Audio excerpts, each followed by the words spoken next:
I would never have spoken to the OSP.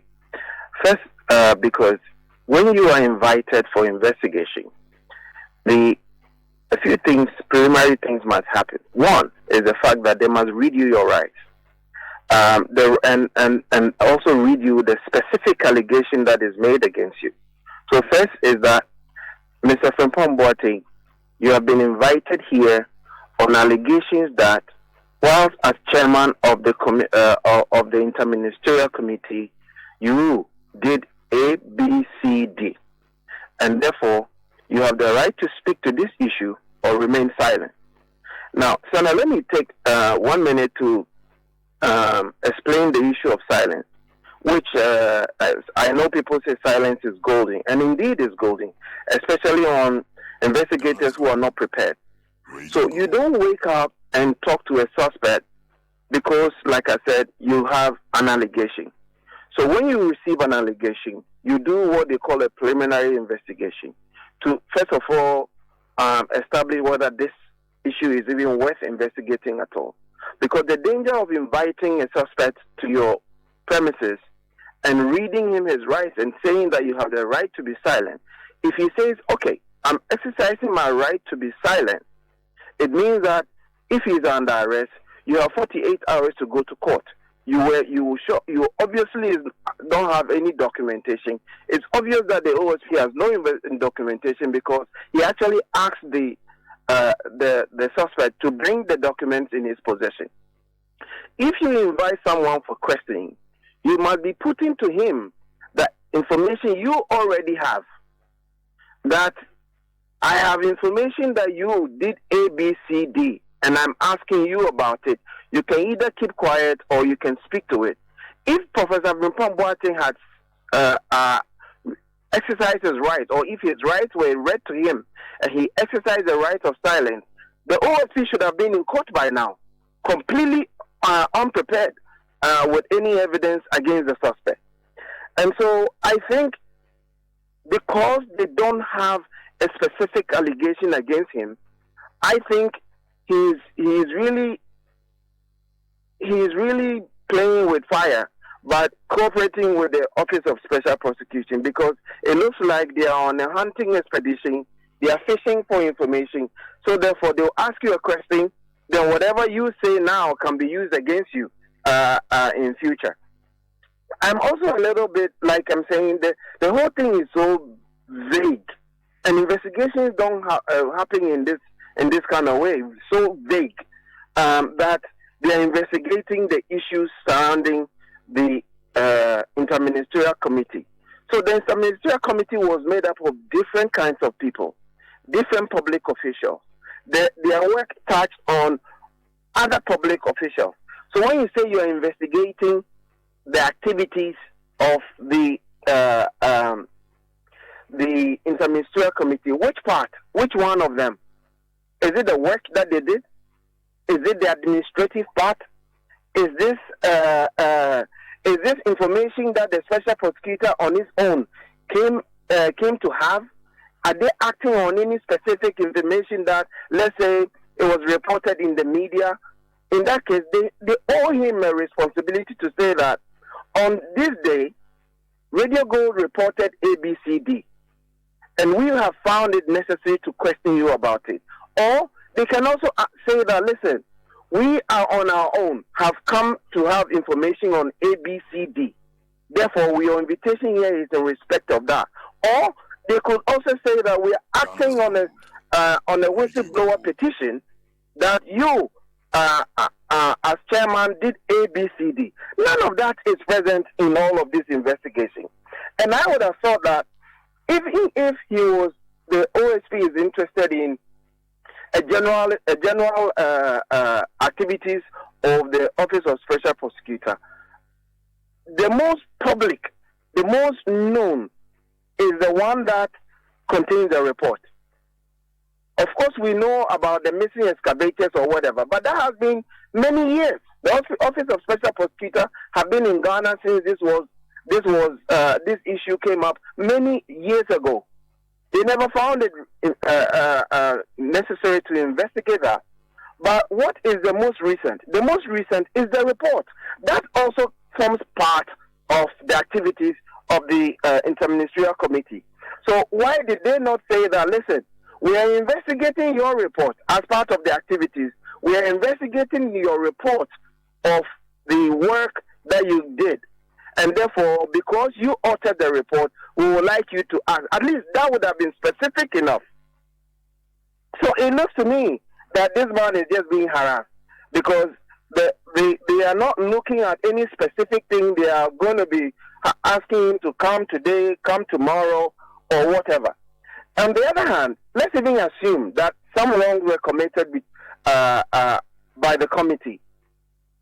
So, assuming that somebody sees excavated, and as you know, Frimpong Boateng himself did not go to a site and say, give me your excavator. He obviously worked with a team of police, military, or whatever. So if he is being held responsible for the conduct of an officer or somebody, an unknown person of the committee, it's as if you arrest a minister, you arrest the president because he appointed or he worked with a minister of state who has committed a crime.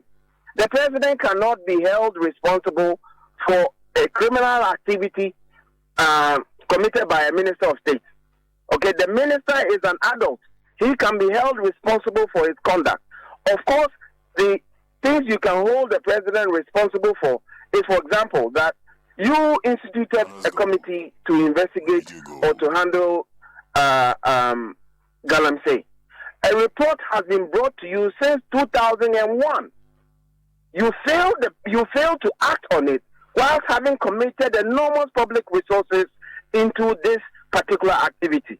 Why is it that you, having committed human and financial resources of this nation into a project like this, having now received this report, have refused to act on it? If you try to question the president on something like that, it will be valid. But you cannot go and arrest the president because a minister has committed a crime. That minister must face his own demons. So I'm a little bit confused what the special prosecutor is trying to achieve with this Dr. Frimpong Boateng investigation. In any case, Shana, we know that the office prosecutor has always publicized their investigation. When they arrest someone, you see it on their Facebook, on their website, that this person has been arrested or was invited to the office of the OSP in respect of A, B, C, D. Okay? In this case, it's non-existent. There's no specific allegation against Dr. Frimpong Boateng that he has committed, that they are asking him to come and assist in any investigation. So, for me, the Office of Special Prosecutor is for serious crimes. Okay, so for serious corruption and serious crimes. And if you invite someone, the perception is that that person has committed a very serious offense as a public officer. So if you are not telling the person, even the person, the suspect, what he has done, for which reason you give him a bail. You know, bail bonds are posted for reasons. For example, if I steal $10 million, okay, or if my crime involves something to the range of $10 million, you will surely not give me a bail of 100,000 Ghana cedis. Because if I abscond, then it becomes difficult, right? So when you post a bail bond, the bail bond must reflect, if you know how the system runs, you can judge the seriousness of a matter by the amount of bond that the person posts. You ask a public servant to post a bond of 2 million Ghana cedis. How many public servants, and where was the OSP expecting Frimpong Boateng to post that bond? Because everybody knows this is a public servant, we know his salary. Okay? If he has committed a serious offense, say that. Then you can say that, well, this is the bond that fits the allegation or the offense you have committed. But you subject a man to a 2 million Ghana cedi bond and create the impression this is some high, serious offense, and yet have no specific offense against the person. Then you see the reason why I think they are fishing is because they rather call Frimpong Boateng to bring him to bring them investigation. Who gives information to indict himself? Nobody does that. And in any case, if I was Frimpong Boateng, I would have told them that I was appointed by the president. The commission's work is finished. Whatever information, whatever documents you're looking for, I have already forwarded to the office of the president. Please go to him and collect the documents if you're looking for it. Okay, so he should not be allowed to be intimidated the way he's being intimidated, because that doesn't sound good for the office of the special prosecutor. You don't conjure allegations and just generalize it so much, and then harass citizens and say, "Come today, post a bond today." What is the specific? I heard the interview where he asked them, "For what am I being arrested? For what?" Can someone just come to your house and say, "Senna, you are under arrest because you are a journalist, and you may have committed an offense whilst in practice as a journalist"? Nobody can do that. Okay, so that's why I find this very, very difficult to appreciate. If you know this system, you know that some of the people that Frimpong Boateng mentioned are godfathers of the OSC. We know that. Okay, we know that.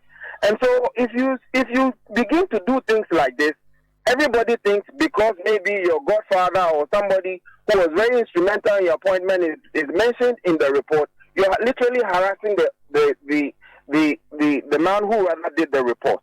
I am not saying that the work of the interministerial committee was above board.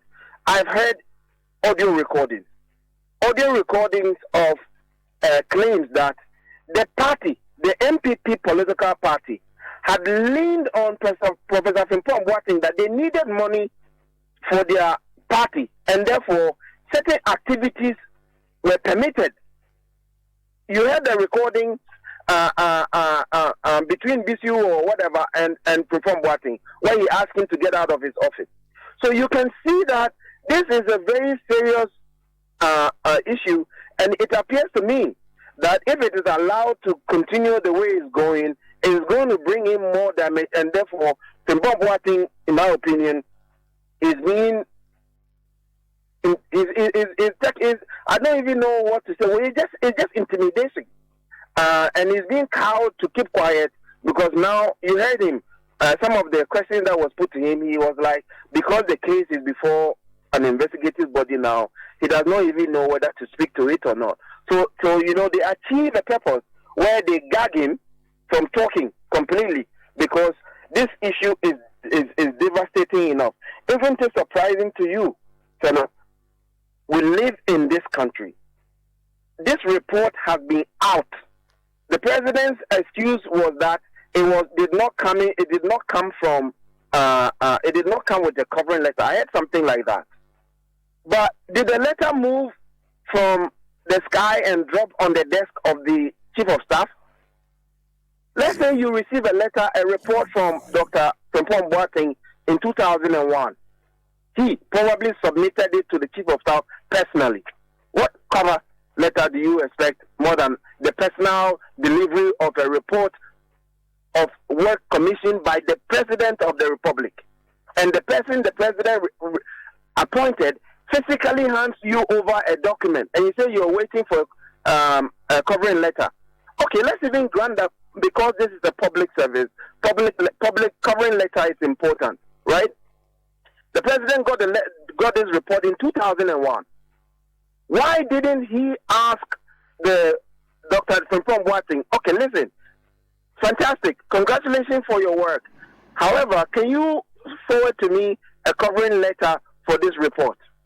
What prevented the all-knowing president from knowing that? And they sat on this report until it was leaked. And even when it was leaked, there's no official investigation. This is what this government does. And they get away with it because the media does not scrutinize them. You have people who can mention the vice president's name. People who are insiders who say, this is how I know he operates. They rather will go for they will ask the one who made the allegation to resign and leave the system, and not touch the issue at hand. Okay? They just, it is like they're having everything on a silver platter. They're just doing what they like this government, this country belongs to them. You've seen the issue of abuse of incumbency, right?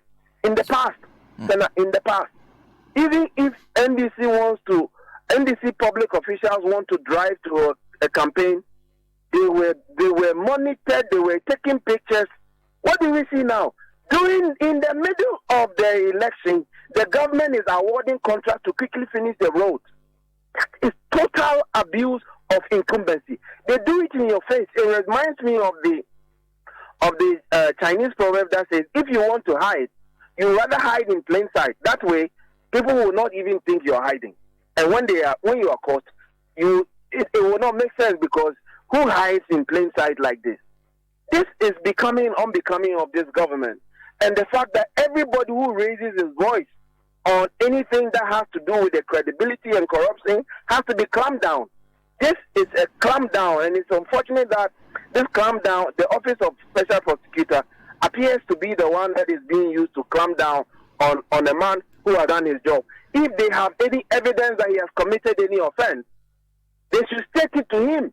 They should not waste the man's time. Now he has to pay for lawyers. He has to find money to post a 2 million bail bond. He has to do all of that. And the people who have been named in his report are walking free. Is this a serious government? Right. Thank you very much for speaking to us.